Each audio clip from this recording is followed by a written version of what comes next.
hoş geldiniz. Musluğunuz bu şekilde damlatıyorsa veya akıtıyorsa bunu nasıl tamir edebiliriz onu anlatacağım. Öncelikle ana vanamızı kapatıyoruz tamamen. Evin içinde varsa evin içinden veya dışarıdaki ana vanadan önce suyumuzu keselim. Sonra şu üst kapağı açıyoruz. Bir tane de contası var, onu da alıyoruz.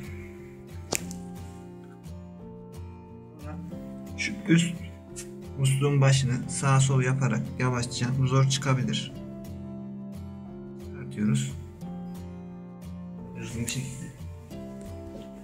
Sonra burayı sökeceğiz arkadaşlar. Bunun için su anahtarı veya kurbağacık elinizde ne varsa bu şekilde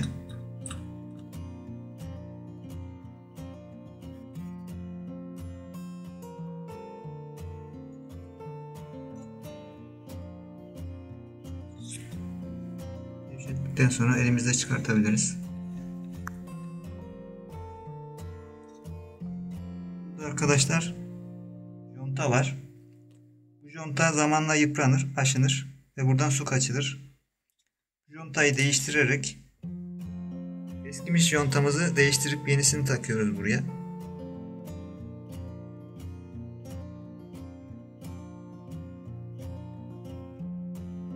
Contamızı buraya taktıktan sonra iyice oturtuyoruz. Suyumuzu yerine takıyoruz. Veya bunu komple de değiştirebilirsiniz arkadaşlar. Çok pahalı bir parça değil, 10 lira falan. Tekrar yerine oturtup elimize sıktıktan sonra birazcık yardımıyla iyice sıkıyoruz.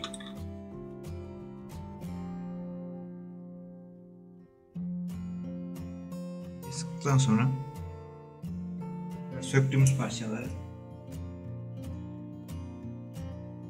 yerine takıyoruz. Bir de arkadaşlar şu dişliler var. Bu da zamanla aşınırsa musluğunuzu çevirdiğinizde su açılıp kapanmayacaktır. Oynayacaktır. Burada sıkıntı olabilir. Burada sıkıntı varsa bu başlığı değiştirmeniz gerekiyor. Tekrar yerine oturtuyoruz.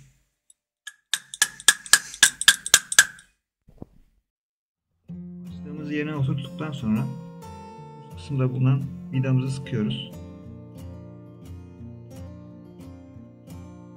Son olarak da kapağımızı yerine takıyoruz. Muslukla işimiz bitti. Artık ana vanamızı açabiliriz. Açıyoruz ve musluğu kontrol ediyoruz. Gayet güzel çalışıyor. Kanalıma abone olursanız sevinirim. İyi günler.